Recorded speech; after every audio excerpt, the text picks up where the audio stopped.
अस्सलाम वालेकुम नाजरीन, मोमल वॉइस की जानिब से आप सबको खुश आमदीद। आज की मेरी वीडियो ज़बरदस्ती के निकाह पर एक कहानी है जिसे आप मेरी ज़ुबानी सुनेंगे। उम्मीद करती हूँ कि आप इसको पसंद करेंगे। तो ये कहानी है रूही की। मुझे सजना संवरना शुरू से ही ज़्यादा भाता नहीं था, सिंपल रहना पसंद है मुझे। ऐसे में जब अपनी दोस्त साजदा की शादी पर गई तो ज़्यादा सज धज का एहतमाम नहीं किया, बस खूबसूरत लिबास और मेरी सादगी। खुद की तारीफ़ नहीं करूँगी, मगर अल्लाह की ख़ास रहमत है मुझ पर कि इस सादगी में भी मुझ जैसा खूबसूरत उस शादी में दूसरा कोई ना था। शादी के फंक्शंस चलते रहे। इसी बीच बारात वाले दिन मैंने महसूस किया कि कोई शख्स मुसलसल मुझको घूरे जा रहा है। लड़का खासा खूबसूरत और नौजवान है और पहनावे से अच्छे घर का मालूम होता है, मगर हम उनकी आंखों का मतलब खूब समझ सकते थे। हमें उलझन होने लगी तो हम वहाँ से उठकर दूसरी जगह बैठ गए, लेकिन वो आंखें हमारी ही ताक़ुब में थी। दोबारा सामने आ गई। इस दफ़ा भी उनसे कुछ ना कहा, बस उठकर दुल्हन के कमरे में चली आई। सोचा अब यहाँ थोड़ी ना पीछा कर सकेंगे, मगर ये क्या, वो तो हमें ढूंढते हुए यहाँ भी पहुँच गए। तब मालूम हुआ कि ये तो दुल्हन की कज़न है। खैर जैसे तैसे वो दिन तो गुजर गया और हम इन सब बातों को भुलाकर अपने घर चले आए। इस वाक़ये पर दोबारा गौर तक ना किया, क्योंकि शादी ब्याह वाले घरों में ये सब काफ़ी नॉर्मल है। यूं कुछ दिन गुजर गए और फिर एक दिन साजदा मुझसे मिलने मेरे घर आई। कहने लगी, तुम्हारे लिए रिश्ता लाई हूँ। मैं बोली, रिश्ता? क्या तुम्हें मालूम नहीं है कि मेरी मंगनी तो वकार से हो चुकी है? वकार से मंगनी मेरे वालिदैन की मर्जी से थी। मुझे ना ही इस रिश्ते से कोई खुशी थी और ना ही कोई दुख। बस एक रिश्ता है जो ख़ानदान वालों की तरफ से जोड़ा गया है। खैर साजदा कहने लगी, मुझे सब मालूम है, मगर फिरोज़ तुम्हें बहुत चाहने लगा है। कहता है कि शादी करेगा तो सिर्फ तुमसे ही। मैंने उसकी बातों को हंसी मजाक में उड़ा दिया और ज़्यादा सीरियस ना लिया और अपनी दुनिया में फिर से मसरूफ़ हो गई। मगर मुझे कहाँ मालूम था कि फ़िरोज़ का किस्सा इतनी आसानी से ख़त्म होने वाला नहीं था। एक दिन जब कॉलेज से घर आ रही थी तो सामने एक सफ़ेद गाड़ी आकर रुकी। मैं घबरा गई और वहाँ से फ़ौरन निकलने का सोचा। तभी काले लिबास में फ़िरोज़ गाड़ी से बाहर निकला और मेरी तरफ बढ़ने लगा। मैं चौंक गई, मगर अपने जज्बात पर काबू रखा।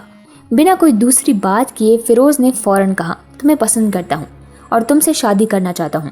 अपने माँ बाप को भी तुम्हारे घर भेजा था, मगर तुम्हारे वालिदैन ने इस रिश्ते से इनकार कर दिया। मैं बेधड़क बोली, वो इसीलिए क्योंकि मेरी मंगनी पहले ही वकार से हो चुकी है। वो ढिठाई से बोलने लगा कि मैं नहीं मानता इस मंगनी को। तुम मेरी हो और मेरे अलावा कोई तुमसे शादी नहीं कर सकता। तुम अभी इसी वक्त हाँ करो और कहो कि तुम मेरा साथ दोगी। तुम इस रिश्ते से इनकार करोगी और मुझसे शादी करोगी। मैंने भी बोल दिया, तुम तो कोई दीवाने मालूम होते हो, रास्ता छोड़ो मेरा। मैं तुम्हारी फजूल बातें सुनने के लिए यहाँ पर नहीं रुकी। ये कहकर मैं बेखौफ वहाँ से जाने लगी, मगर फिर बीच रास्ते में उसने मेरा हाथ पकड़ लिया और फिर असल बेखौफी तो मैंने उसकी आंखों में देखी। एक झटके से उसने मुझे अपनी गाड़ी में बिठा लिया। एक लम्हे को सोचा शोर मचाकर सबको जमा कर लूँ, मगर फिर बदनामी का ख्याल आया और ये सोचकर खुद को समझाने लगी कि साजदा का कज़न है, एक लिहाज से कुछ तो पहचान है। उसने बोला, कुछ देर बात करनी है। फिर गाड़ी स्टार्ट करके वहाँ से निकलने लगा और सीधा अपने घर ले आया। मुझे थोड़ा इत्मीनान हुआ कि चलो घर ही लाया है, घर पर माँ होगी, बाप होगा, उनके सामने ही कोई बात करनी होगी। घर पहुँचकर पूछा कि वालिदैन कहाँ हैं तुम्हारे? कहने लगा, घर पर नहीं है, गाँव गए हैं। और अब मेरा रंग उतरने लगा। वालिदैन घर पर नहीं तो मैं यहाँ पर अकेले कैसे इससे बात कर सकती हूँ? फ़ौरन दरवाजे को लपकी, मगर मेरे निकलने से पहले ही उसने दरवाज़ा बंद कर दिया और मेरे सामने हाथ जोड़कर कहने लगा, घबराओ मत, मैं तुम्हें कुछ कहूँगा नहीं, बस तुम मेरी बात मान लो। मैं तुम्हें अपनी इज्जत बनाना चाहता हूँ, तुम्हें अपना बनाना चाहता हूँ, निकाह करना चाहता हूँ तुमसे। मेरे हवास फ़िलहाल बाख्ता थे। मुझे कुछ समझ नहीं आ रहा था कि मैं क्या करूँ। मैंने भी एक ही रट लगाई थी कि मुझे घर जाना है, मगर वो भी अपनी ज़िद पर अड़ा रहा। जब मेरे गुस्से से काम ना बना तो आंसुओं का सहारा लिया कि शायद मेरे आंसू देखकर उसका दिल पिघल जाए और वो मुझे जाने दे। मैं रोकर कहने लगी, 2 घंटे होने को आए हैं, मैं अगर घर ना गई तो मेरे घर वाले परेशानी से हलाक हो जाएंगे। मुझे अपने घर जाने दो। मगर मेरे आंसुओं का उस पर कोई असर ना हुआ। कहने लगा, तुम निकाह के लिए हाँ कर दो तो खुद तुम्हें अपने घर छोड़ कर आऊँगा। उसकी ये दीवानगी अब बढ़ती जा रही थी। मैंने बहुत कोशिश की उसे समझाने की, मगर वो मेरी एक बात सुनने को तैयार नहीं था। ऐसे में शाम होने को आ गई। रो रो कर मेरा बुरा हाल हो चुका था, मगर उसकी एक ही जिद थी, निकाह के लिए हाँ कर दो और मैं तुम्हें जाने दूंगा। अब जब मेरे पास कोई रास्ता ना बचा तो मैंने दिल में सोचा, फ़िलहाल के लिए हाँ कर देती हूँ ताकि कम से कम अपने घर तो जा सकूँ। कौन सा न इसने अभी मुझसे निकाह कर लेना है। मैं इसका साथ देने का झूठा वादा कर लूँगी और घर पहुँचकर अम्मी अब्बू को सब बता दूँगी। फिर वो इसका वो हाल करेंगे कि ज़िंदगी भर याद रखेगा, चाहे इस सब में मुझे मेरे घर वाले मार ही क्यों न डालें। मगर इस जिल्लत से तो वो बेहतर है कि जब लड़की रात भर घर ना आए। और वैसे भी कौन सा न इसने अभी निकाह कर लेना है। ये सब कुछ सोचकर मैंने बोल दिया कि ठीक है, मैं तुम्हारा साथ दूंगी, तुमसे ही निकाह करूंगी। मगर मुझे कहाँ मालूम था कि ये सब तो बस आगाज़ है। अभी उसने मुझे एक और सदमा देना था कि जब वो खुश होकर उठ खड़ा हुआ और जल्दी जल्दी अपने दोस्तों को फ़ोन करने लगा। उन्हें कहा कि अपनी बीवियों और काजी साहब के साथ फ़ौरन मेरे घर आ जाओ। उसके अल्फाज सुनकर जैसे मुझे यकीन ना आया। ये शख्स तो सब तैयारी करके बैठा था। खैर, मैं बुत बनी ये सब कुछ देख रही थी और मैं कर भी कह सकती थी। थोड़ी देर में बाहर गाड़ी रुकने की आवाज़ आई। उसके दोस्त आ चुके थे, साथ काजी को भी बुलाया था। फिरोज़ के दोस्तों की बीवियां मेरे पास आईं और मुझे एक लाल जोड़ा पकड़ा दिया। कहा जल्दी से पहन कर आ जाओ। इस वक्त तक मेरा रो रो कर बुरा हाल हो चुका था, मगर अब कुछ नहीं हो सकता था। मैं वो लाल जोड़ा पहनकर बाहर आई। निकाह पढ़ाया गया और मैं उसके निकाह में आ गई। सभी खुश थे, मगर मेरी बेबसी मुझे अंदर से खाई जा रही थी। मैं उठकर फिरोज़ के पास गई और कहा कि तुम जो चाहते थे तुमने कर लिया, अब अपना वादा पूरा करो और मुझे अपने घर ले जाओ। उसने कहा तुम फिक्र ना करो, हम घर ही जा रहे हैं। गाड़ी में बैठकर हम घर की जानिब निकले। मैं पूरे रास्ते रोती रही। घर से थोड़े फासले पर मैंने उसे कहा कि गाड़ी रोक दो। उसने कहा यहाँ क्यों रुकना है, मैं तुम्हारे साथ जाऊँगा, तुम्हारे घर और तुम्हारी फैमिली को सब कुछ बताऊँगा जो भी हुआ।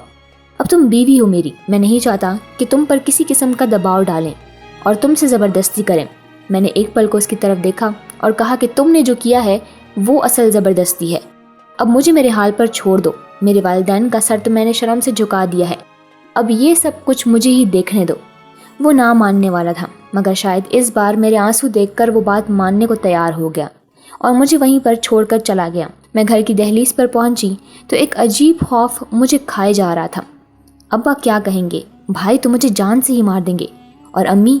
ये सब कुछ सोचते हुए अंदर गई तो देखा अम्मी जाए नमाज पर बैठी रो रो कर मेरी वापसी की दुआएं मांग रही हैं। मैं लरसते कदमों के साथ उनके पास गई। मुझे देखकर फौरन मेरे पास आई और बाजू से पकड़कर कमरे की तरफ ले गई। फिर कहा कहाँ थी पूरा दिन, तेरा बाप और तेरा भाई तुझे ढूंढने निकले हैं, अभी तक वापस नहीं आए हैं। किसके साथ मुँह काला करके आई है। मगर मेरे मुंह से एक लफ्ज़ ना निकला। क्या बताती उनको कि मेरे साथ क्या हुआ है। उस वक्त ये हिम्मत ना थी मुझ में। मैं बस रोती रही और मेरी खामोशी उनके डर को बढ़ाती रही। वो समझने लगी कि शायद मैं अपनी इज्जत का सौदा कर आई हूँ, मगर फिर भी वो माँ है। कहने लगी तुम्हारे अब्बा और भाई आएंगे तो उन्हें कहना कि असर में ही वापस आ गई थी। मैं भी यही कहूँगी। थोड़ी देर बाद अब्बू और भाई घर आ गए। मुझसे पूछा तो मेरी जगह अम्मी ने जवाब दिया। मैं तो कुछ बोलने की हालत में ही ना थी, मगर मेरी आंखें शायद वो पढ़ चुके थे, तो किसी भी बात पर यकीन करना उनके लिए आसान ना था। मुझसे पूछने लगे बताओ कहाँ थी तुम, मगर मैं तो जैसे गूंगी हो चुकी थी, कुछ भी नहीं बोली और अब्बू गुस्से से अंदर चले गए।